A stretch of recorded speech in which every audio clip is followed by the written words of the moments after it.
RSSുമായി കൂട്ടുചേർന്നിട്ടുണ്ടെന്ന CPIM സംസ്ഥാന secretary MV ഗോവിന്ദന്റെ പ്രതികരണത്തിൽ വിവാദം ആളിക്കത്തുകയാണ്.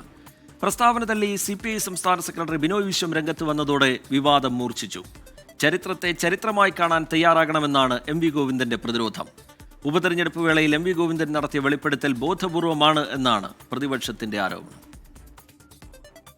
അടിയന്തരാവസ്ഥക്കാലത്ത് RSS അടക്കം എല്ലാവരുമായും കൂട്ടുചേർന്നിട്ടുണ്ടെന്ന ടെലിവിഷൻ അഭിമുഖത്തിലെ MV ഗോവിന്ദന്റെ പരാമർശമാണ് വോട്ടെടുപ്പിന് തലേന്ന് വിവാദത്തിന് തിരികൊളുത്തിയിരിക്കുന്നത്.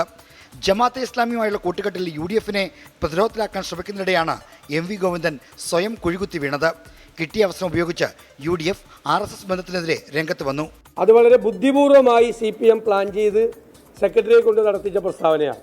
നമ്മൾ വേർപിരിഞ്ഞെങ്കിലും ഇടയ്ക്ക് വേർപിരിഞ്ഞെങ്കിലും പണ്ട് നമ്മൾ വലിയ കൂട്ടുകാരായിരുന്നു, നമ്മൾ ഒരുമിച്ചായിരുന്നു എന്ന ഒരു പ്രണയിനിയുടെ പ്രണയാർദ്രമായ അപേക്ഷ പോലെ ഇപ്പോൾ സഹായിക്കണം എന്നുള്ളൊരു അപേക്ഷയാണ്.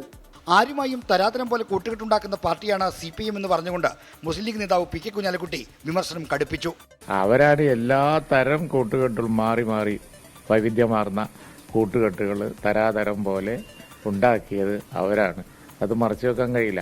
വോട്ടെടുപ്പിന് തലേന്ന് MV ഗോവിന്ദൻ നടത്തിയ വിവാദ പ്രതികരണത്തിന് പിന്നിൽ മറ്റു ലക്ഷ്യങ്ങളുണ്ടെന്നും UDF ആരോപിക്കുന്നു. ആക്ഷേപങ്ങൾ അവരെ സംബന്ധിച്ച് അവര് RSS BJP ബാന്ധവത്തിലായിരുന്നു പലപ്പോഴുമാണ് എന്ന് ഞങ്ങൾ പറഞ്ഞതിന് ഗോവിന്ദൻ മാസ്റ്റർ തന്നെ സമ്മതിച്ചത് അവരുടെ യഥാർത്ഥ മുഖം വോട്ടർമാർക്ക് മനസ്സിലാക്കാൻ ഇടയാക്കിയിട്ടുണ്ട്. പ്രതികരണം വിവാദമായതോടെ രാവിലെ തന്നെ വാർത്താസമ്മേളനം വിളിച്ച് MV ഗോവിന്ദൻ പ്രതിരോധത്തിന് ശ്രമിച്ചു. ചരിത്രത്തെ ചരിത്രത്തിന്റെ ഭാഗമായിട്ട് പഠിക്കണം, കാണാനും തയ്യാറാവണം.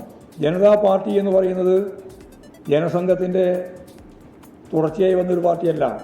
RSSുമായി CPIM ഇന്നേ വരെ ഒരു രാഷ്ട്രീയ കൂട്ടുകെട്ടും ഉണ്ടാക്കിയിട്ടില്ല. ഇന്നലെയും ഇല്ല, ഇന്നുമില്ല, ഇനി നാളെയും ഉണ്ടാവില്ല. UDF ജമാഅത്തെ ഇസ്ലാമിയുടെ പിന്തുണ സ്വീകരിക്കുന്നത് വിവാദമായി നിലനിർത്താൻ ശ്രമിക്കുന്നതിനിടെ CPI സംസ്ഥാന സെക്രട്ടറി RSS ബന്ധത്തെക്കുറിച്ച് നടത്തിയ പ്രതികരണത്തിൽ CPIMലും LDFലും കടുത്ത അതൃപ്തിയുണ്ട്. എന്ത് കാര്യം എപ്പോൾ എങ്ങനെ പറയണം, അത് പ്രധാനപ്പെട്ട കാര്യമാണ്. ആ ബോധ്യം, ഒരു ഇടതുപക്ഷ ബോധ്യം, അത് CPIക്കും ഉണ്ട്, LDFനാകെ തന്നെയുണ്ട്. 24 തിരുവനന്തപുരം.